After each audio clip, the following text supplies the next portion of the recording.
Hello learners, welcome back to our channel learn with నందు. ఇవాళ క్లాస్లో ప్రాపర్ నౌన్ గురించి తెలుసుకోబోతున్నాము. నౌన్స్లో 5 టైప్స్ ఉన్నాయి కదా. నౌన్స్లో 5 టైప్స్లో మొదటిది ప్రాపర్ నౌన్ కదా. ఈ ప్రాపర్ నౌన్ గురించి ఈ క్లాస్లో తెలుసుకోబోతున్నాము.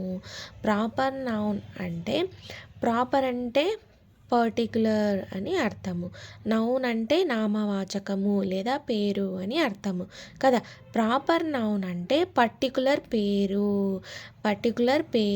Particular name, particular నామవాచకము. ఖచ్చితంగా అదే, అతనే, అదే, ఒకదానికి చెందిన పేరే అని అర్థమైతే వస్తుంది ఈ ప్రాపర్ నౌన్కు.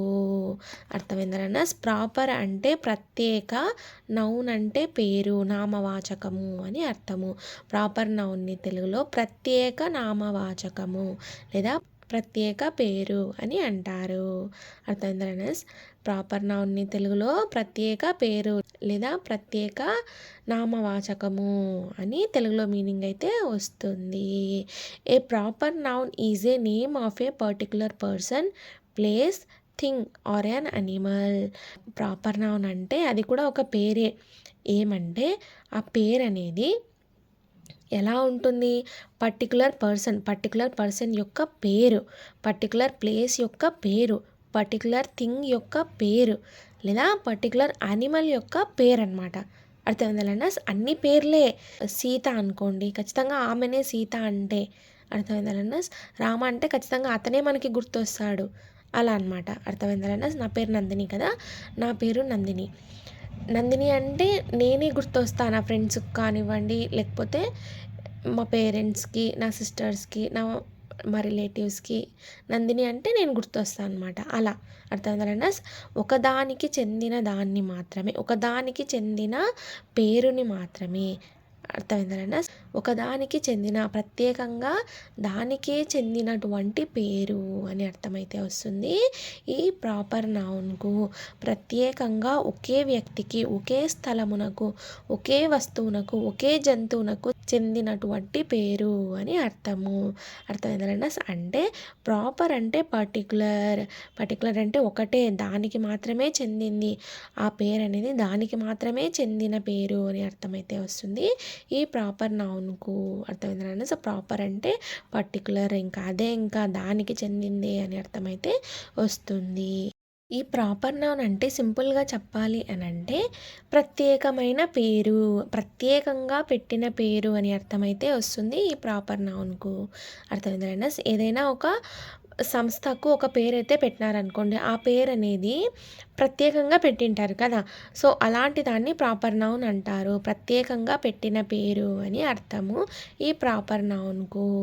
అర్థమైందా? సింపుల్గా చెప్పాలంటే ప్రత్యేకమైన పేరు, పర్టికులర్ పేరు అని అర్థమైతే వస్తుంది. ప్రాపర్ నౌన్ అనేది ఎప్పుడు ఇంగ్లీష్లో క్యాపిటల్ లెటర్తో స్టార్ట్ అవుతుంది. ఫర్ ఎగ్జాంపుల్ నందిని అనుకోండి, ఎన్ అనేది క్యాపిటల్ లెటర్తో స్టార్ట్ అవుతుంది. ఎన్ అనేది క్యాపిటల్ ఉంటుంది అనమాట. రామ అనుకోండి, ఆర్ అనేది క్యాపిటల్ ఉంటుంది. ఇక్కడ సండే తీసుకున్నట్టయితే ఎస్ అనేది క్యాపిటల్లో ఉంటుంది. టామీ అంటే టీ అనేది క్యాపిటల్లో ఉంటుంది ఈ ప్రాపర్ నౌన్ వచ్చినప్పుడు. అర్థమైందా? సో ప్రాపర్ నౌన్ అంటే ప్రత్యేకమైన పేరు, ఇది ఒక ప్రత్యేకమైన పేరు అని అర్థము.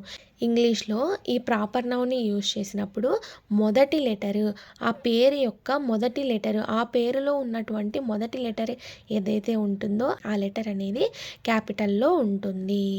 అర్థమైందా? ప్రాపర్ నౌన్ అంటే సాధారణంగా కాకుండా ప్రత్యేకంగా ఒకదానికి మాత్రమే చెందిన పేరు అని అర్థమైతే వస్తుంది. ఒకదానికి మాత్రమే సంబంధించింది, దానికి మాత్రమే పెట్టిన పేరు అని అర్థమైతే వస్తుంది ఈ ప్రాపర్ నౌన్కు. అర్థమైందా? ఈ ప్రాపర్ నౌన్స్కు సంబంధించి కొన్ని ఎగ్జాంపుల్స్ చూద్దాం.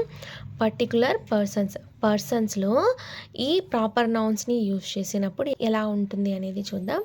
పర్సన్స్కి నేమ్స్ అనమాట. అంటే ఒక వ్యక్తి తీసుకోండి. ఇప్పుడు ఫర్ సపోజ్ ఈ 4 మెంబర్స్ ఒక గ్రూప్ అనుకోండి, ఫ్రెండ్స్ గ్రూప్ అనుకోండి. రామ, సీత, గాంధీ, ఎన్టీఆర్ అనే ఈ 4 మెంబర్స్ ఒక గ్రూపు. ఆ గ్రూప్లో నలుగురు మనుషులే, నలుగురు పర్సన్సే, నలుగురు హ్యూమన్ బీయింగ్సే కదా. నలుగురు హ్యూమన్ బీయింగ్సే. కానీ ఈ నలుగురికి ఒక్కోరికి ఒక్కో పేరుంది. నలుగురికి కలిపి ఈ 4 మెంబర్స్‌కి కలిపి రామ అని లేదు. ఈ 4 మెంబర్స్‌కి కలిపి గాంధీ అని పేరు లేదు. ఒక్కోరికి ఒక్కో పేరుంది. అర్థమైందా? రామ అంటేనే పలానా వ్యక్తి, ఆ వ్యక్తి మాత్రమే గుర్తొస్తాడు. సీత అంటే ఆమె గర్ల్, ఆమె అందంగా ఉంటుంది ఇలా. సీత అంటేనే ఆమె మాత్రమే గుర్తొస్తుంది. ఈ గాంధీ అనే అతనికి రామ గురించి చెప్తే, రామ అని పేరు చెప్తేనే, పర్టిక్యులర్ పేరు చెప్తేనే అతనికి, ఈ గాంధీ అనే అతనికి రామ అనే వ్యక్తి ఇలా ఉంటాడు, అలా ఉంటాడు, ఇది అది అని అతనికి గుర్తొస్తాడనమాట. అర్థమైందా? ఈ గాంధీ అనే అతనికి సీత గురించి చెప్తే ఆ వ్యక్తే అని ఖచ్చితంగా ఒక గుర్తు అనేది వస్తుందన్నమాట. ఈ గాంధీకి ఈమె అనేది గుర్తొస్తుంది. అర్థమైందా? ఇలా అనమాట. ఈ నలుగురు మనుషులే, మళ్ళీ ఒక్కోటైతే ఏం కాదు, నలుగురు మనుషులే. ఒక్కో మనిషికి ఒక్కో ప్రత్యేకమైన పేరు పెట్టారు. అర్థమైందా? రామ అంటే ఇతనే గుర్తొస్తారు, సీత అంటే ఈమెనే గుర్తొస్తుంది, గాంధీ అంటే అతను పలానా వ్యక్తి అని గుర్తొస్తాడు, ఎన్టీఆర్ అంటే పలానా వ్యక్తి అని గుర్తొస్తాడనమాట. అట్లా. అర్థమైందా? రీసెంట్గా విజయ్ రష్మికల పెళ్లి జరిగింది కదా. విజయ్ అంటే ఇలా ఉంటారు అంటే, విజయ్ అంటేనే మనకు ఒక గుర్తు అనేది వస్తుంది కదా. అతను మూవీస్లో యాక్ట్ చేస్తారు, అలా గుర్తయితే వస్తారు కదా. రష్మిక అంటేనే ఆమె హీరోయిన్, మూవీస్లో యాక్ట్ చేశారు ఇలా. రష్మిక అంటే ఆమెనే మనకి ఎందుకు గుర్తుకు రావాలి, వేరే వాళ్ళు గుర్తుకు రావచ్చు కదా. అట్లా అనమాట. అర్థమైందా? రష్మిక అని పేరు పెట్టారు కాబట్టి రష్మిక అంటేనే మనకు ఆమెనే గుర్తొస్తుంది అనమాట. అర్థమైందా? ఇలా ప్రత్యేకమైన పేరు పెట్టింటారు కదా, అలాంటివన్నీ ఈ ప్రాపర్ నౌన్స్ కిందకే వస్తాయి. అర్థమైందా? ప్రత్యేకంగా ఒకరికే చెందిన పేరు అని అర్థం అనమాట ఈ ప్రాపర్ నౌన్కు. Places, particular places. ఇప్పుడు హైదరాబాద్ అంటే మనకు హైదరాబాద్ అంటేనే తెలంగాణలో ఉంది, అదే హైదరాబాద్ అని ఎలా గుర్తుకొస్తుంది చెప్పండి కదా. దానికంటూ ఒక సపరేట్ పేరైతే పెట్టినారు కదా. హైదరాబాద్ అంటే తెలంగాణలో ఉంటుంది ఇలా. అర్థమైందా నేను చెప్పే పాయింట్? ఖచ్చితంగా అదే ఎలా వస్తుంది గుర్తు, దానికంటే ఒక పేరు పెట్టినారు కదా. సో ఆ పేరు వింటేనే అదే అని మనకు గుర్తు వస్తుందన్నమాట. అలా ప్రత్యేకమైన పేర్లు పెట్టిండే వాటిని ప్రాపర్ నౌన్స్ అని అంటారు. ఎప్పుడైనా సరే ప్రాపర్ నౌన్స్ని యూజ్ చేసినప్పుడు హెచ్ అనేది క్యాపిటల్ లెటర్లో ఉంటుంది ఇంగ్లీష్లో. అర్థమైందా? ఇక్కడ కూడా చూడండి, రామ కదా, ఆర్ అనేది క్యాపిటల్లో ఉంటుంది, ఎస్ అనేది క్యాపిటల్లో ఉంటుంది, జి అనేది క్యాపిటల్లో ఉంటుంది, ఎన్ అనేది క్యాపిటల్లో ఉంటుంది. ఇక్కడ కూడా అంత సేమ్. హెచ్ అనేది క్యాపిటల్లో ఉంటుంది, బి అనేది క్యాపిటల్, ఐ అనేది క్యాపిటల్, జే అనేది క్యాపిటల్. బాంబే అంటే మహారాష్ట్రలో ఉన్నదే బాంబే అని మనం ఎలా గుర్తుపడతాం చెప్పండి? బాంబే అని పేరు వినగానే అది మహారాష్ట్రలోనే ఉంది, అక్కడే ఉంది, పలానా ప్లేస్ ఖచ్చితంగా ఎలా చెప్పగలుగుతున్నాము అంటే ఖచ్చితంగా దానికి అదొక పేరు కదా. ఆ పేరు చెప్తేనే, ఆ పేరు వింటేనే మనకు గుర్తొస్తుందన్నమాట. ఖచ్చితంగా అదే అని మనం గుర్తుపడతాం అనమాట కదా. అలా అనమాట. అర్థమైందా? పర్టికులర్గా ఒక దానికి మాత్రమే చెందిన పేరు అని అర్థమైతే వస్తుంది ఈ ప్రాపర్ నౌన్కు. అర్థమైందా? హైదరాబాదు, బాంబే, ఇండియా, జపాన్ ఇవన్నీ పేర్లు చెప్పగానే మనకు గుర్తొస్తాయి అన్నమాట. ఇలా ప్రత్యేకంగా పెట్టిన పేర్లు ఇలాంటివన్నీ ఈ ప్రాపర్ నౌన్స్ కిందకే వస్తాయి. థింగ్స్, పర్టికులర్ థింగ్స్కి సంబంధించి కొన్ని ఎగ్జాంపుల్స్ చూద్దాం.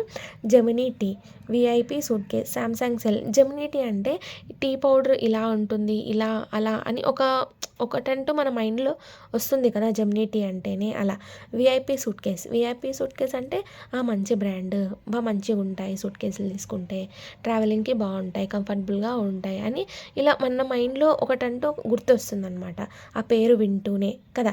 అదంటూ ఒక ప్రత్యేకమైన పేరు, మనలో ఒక పేరు అనేది గుర్తుండిపోతుంది అనమాట. అర్థమైందా? Samsung mobiles, Samsung cell, Samsung mobiles అంటే మంచి బ్రాండ్, మన ఇండియాలోనే తయారై ఉంటుంది, మంచి క్వాలిటీతో ఉంటాయి మొబైల్స్, ఛార్జింగ్ కూడా బాగుంటుంది, ఎక్కువసేపు వస్తుంది యూజ్ చేస్తే మొబైల్ అనేది. ఇలా కొన్ని ఒక ప్రత్యేకంగా ఒకటి అనేది ఉంటుంది కదా ఒక దానికి, ఒక పేరుకు. ఆ పేరు వింటేనే మనకు కొన్ని అనేవి గుర్తొస్తాయి కదా. అర్థమైందా? పర్టికులర్గా ఒకదానికి మాత్రమే సంబంధించిన పేరు అని చెప్పేవన్నీ ఈ ప్రాపర్ నౌన్స్ కిందకి వస్తాయి. ప్రత్యేకంగా ఒకరికే చెందిన పేరు అలాంటివన్నీ ఈ ప్రాపర్ నౌన్స్ కిందకే వస్తాయి. అర్థమైందా? Animals, particular animals, Tommy, Tony, puppy. ఇవి 3 చూడండి, ఈ 3 కుక్కల పేర్లే. డాగ్స్ నేమ్సే. టామీ అనేది డాగ్ నేమే, టోనీ అనేది డాగ్ నేమే, పప్పీ అనేది కూడా డాగ్ నేమే. బట్ ఒక్కో కుక్కకి ఒక్కో పేరు. ఒక కుక్కకేమో టామీ అని పేరు పెట్టినారు, ఇంకో కుక్కకేమో టోనీ అని పేరు పెట్టినారు, ఇంకో కుక్కకేమో పప్పీ అని పేరు పెట్టినారు. కానీ చూస్తే 3 కుక్కలే అనమాట. ఒక్కోదానికి ఒక్కో పేరు పెట్టినారనమాట. అంటే మనం ఐడెంటిఫై చేయడానికి, మన గుర్తుపట్టడానికి ఒక్కోదానికి ఒక్కో పేరైతే పెట్టినారనమాట. అర్థమైందా? అలా అట్లా ఒక్కోదానికి ఒక్కో పేరైతే పెట్టింటాం కదా! ఒక్కోదానికి ఒక్కో ప్రత్యేకంగా మనం పేరైతే పెట్టింటాం. అలాంటివన్నీ ఈ ప్రాపర్ నౌన్స్ కిందకే వస్తాయి. అర్థమైందా? Particular weeks, months. ఇప్పుడు చూడండి సండే. సండే అంటే ఆదివారము. ఆదివారం అంటే ఆ రోజు హాలిడే అని మనకు తెలుసనమాట కదా! సండే అంటే హాలిడే. ఆ రోజు వర్కింగ్ డే అయితే కాదు కదా! సండే అంటే స్కూల్స్ హాలిడేస్ ఉంటాయి, కాలేజెస్ హాలిడేస్ ఉంటాయి. కంపెనీలో పనిచేసే ఎంప్లాయీస్‌కి కూడా హాలిడేస్ అయితే ఉంటాయి కదా! ఈ సండే రోజున. ఈ సండే రోజున మండేని ఎందుకనము? మండేని ట్యూస్డేని ఎందుకనము? ట్యూస్డేని సండేని ఎందుకనము? అంటే సండే అంటే ఆదివారం, ఇంకా అది ఫిక్స్. దాన్నైతే మనమైతే చేంజ్ చేసేకైతే లేదు కదా! అలా అనమాట. అర్థమైందా? సండే అంటే ఆదివారమే. మండే అంటే సోమవారమే, ఇంకా దాన్ని చేంజ్ చేసేకి లేదు. మండేని మంగళవారం అనేది, మండేని ఆదివారం అనేది అలా అయితే చేంజ్ చేసేకైతే లేదు కదా!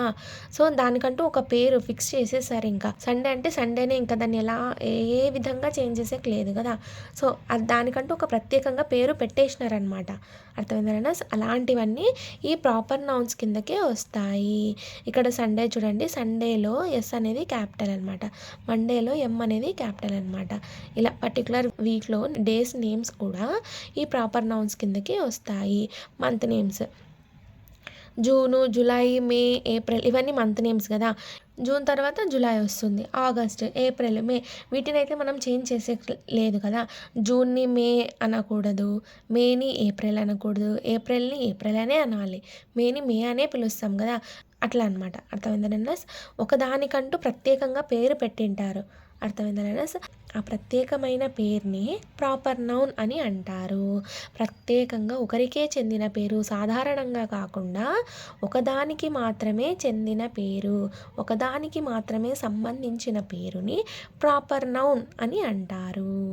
అర్థమైందా?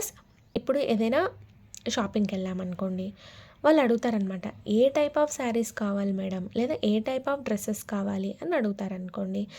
శారీస్ కొనేవాళ్ళైతే నాకు కాటన్ శారీస్ ఇవ్వండి, నాకు షిఫాన్ శారీస్ ఇవ్వండి, నాకు పట్టు శారీస్ ఇవ్వండి. ఇలా అన్ని శారీసే, కానీ అందులో మళ్ళీ టైప్స్ ఉంటాయి కదా! కాటన్ అని, షిఫాన్ అని, సిల్క్ అని, ఇలా పట్టు శారీస్ అని, కంచి పట్టు అని, ఇలా పేర్లు ఒక్కోదానికి ఒక్కో పేరైతే పెట్టినారు కదా!